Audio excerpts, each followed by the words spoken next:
Hi everyone, welcome back to my channel, and as always, this is the Brown Feminist. So today we're just doing a very uncut, unedited, quick video update because it has been a while since I haven't really been posting on my YouTube channel or my other socials, so you must be wondering like what's up, because I'm usually an everyday person keeping you up to date with my career moves and advising you on yours as we go on this journey together to grow in clinical research. So amongst a few different updates, you must have noticed on both my YouTube post and my socials that I am going to be stopping my career consultation services. The website for STEM stickers is going down on December 15th. And as of December 1st, I have already stopped taking new bookings. So one of the reasons for that is the place where I am in my career. So far, as you know, I've been working as a clinical research associate. So a lot of that has been technical work, a lot of that has been hands-on research. But as I consider moving into more managerial roles, there is going to be more hiring involved. There could be more actual administration and onboarding and selection and talent acquisition involved in those kind of leadership roles, which means that there is a risk, a tiny risk of there being a conflict of interest.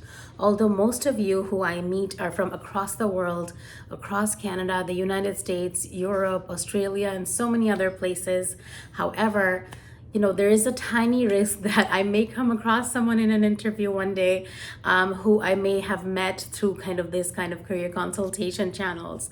So in order to minimize and completely remove any potential conflicts of interest, I have decided that I will discontinue my career consultation services going forward. And my cat Watson would like to say hi. Hello. He got this new little locket. Do you guys like it? Okay, now mommy's gotta go work. So coming back to it, what this means is I will still be making my videos. I'm not going anywhere off of YouTube.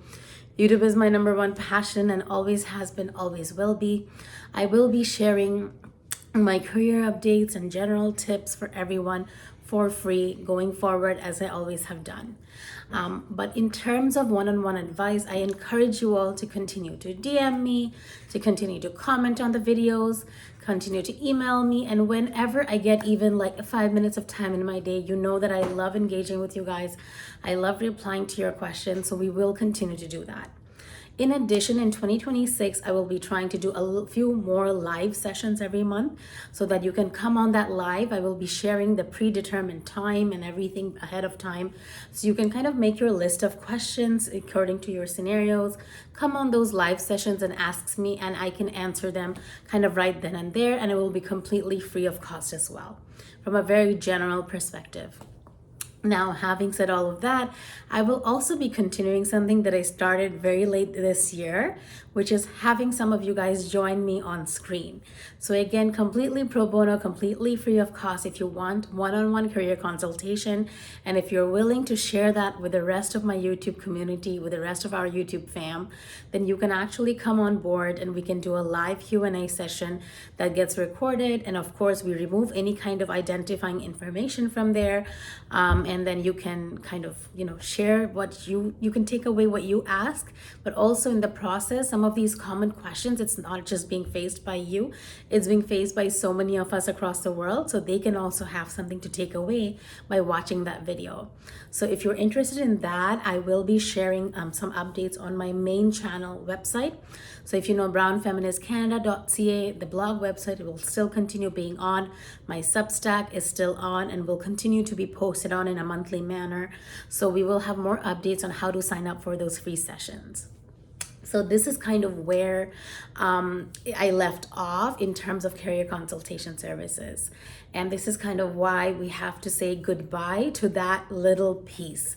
However, there is so much more that we have done together as a YouTube family, and I promise to continue doing that for you guys going forward. We're near the end of 2025, and I know all of you must have already started thinking of, your kind of New Year's resolution when it comes to your career and what new milestones you want to achieve, how you want to work towards that new promotion, how you want to work towards moving into clinical research or moving into regulatory affairs, moving into your dream specialties.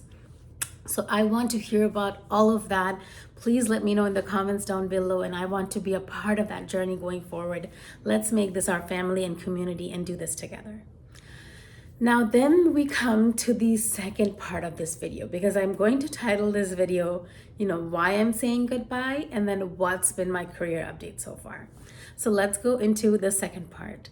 So for my career update so far, I am extremely happy with the role I have now. Only a month ago, I got this, first time, my individual grant, a research operations pilot grant. And I'm super excited to work on for the next year. And I will be doing it as like a nurse-led principal investigator. So extremely thrilled about that opportunity and doing that. So essentially, I wasn't really applying to any kind of roles because I am so satisfied with like where I am, my work-life balance, the team I'm with. I've published like 2 papers this year already, and we're currently working on a 3rd manuscript. And everything's just like really well. I've kind of fallen in love with the specialty. However, if an interesting opportunity comes by, I'm not someone to say no without at least, investigating and giving it some thought. So recently, like there have been some opportunities internally within my workplace where I've had colleagues reach out and be like, hey, that team might be like hiring for this position and I think you might be a good fit and stuff like that. So there's a couple that I actually had to directly say no to because they were maybe more of a horizontal move for me. So there was a close friend of mine who's like, there's a 1-year position. Can you take a sabbatical and please come over for a year? We would love to have someone with your nursing background do this research coordinator role.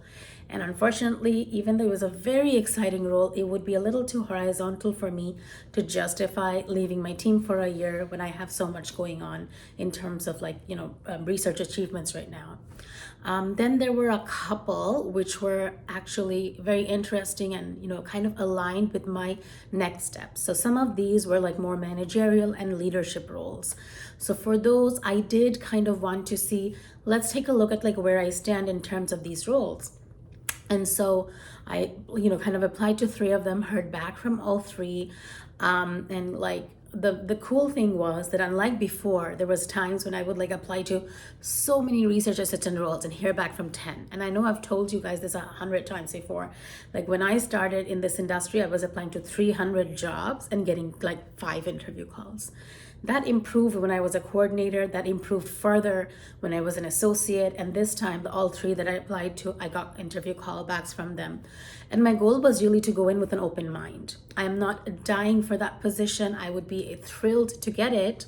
However, I'm also very satisfied with kind of like the milestone I have broken up for next year for myself, which I will tell you a little bit more about.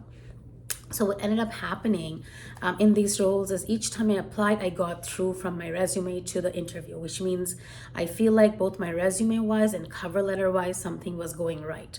And I want to share that with you guys more in the coming year of exactly what I did.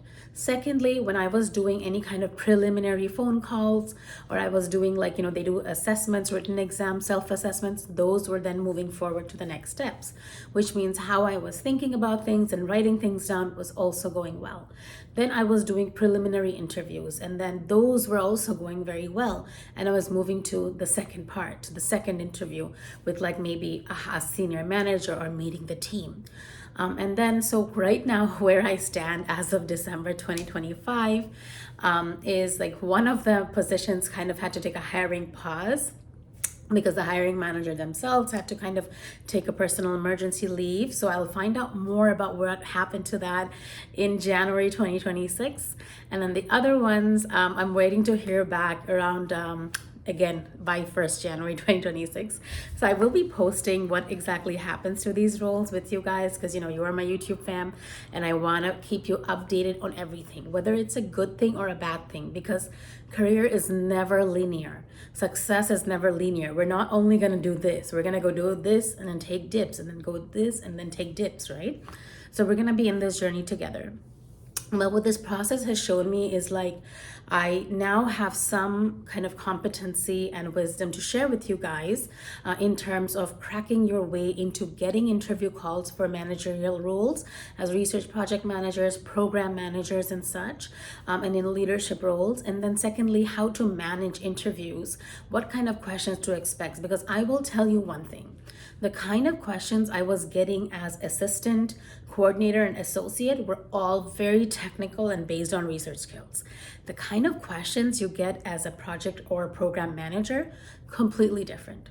They will no longer be asking you questions about, like, do you know what major or minor protocol deviation is? What is the regulatory policy in your country? No.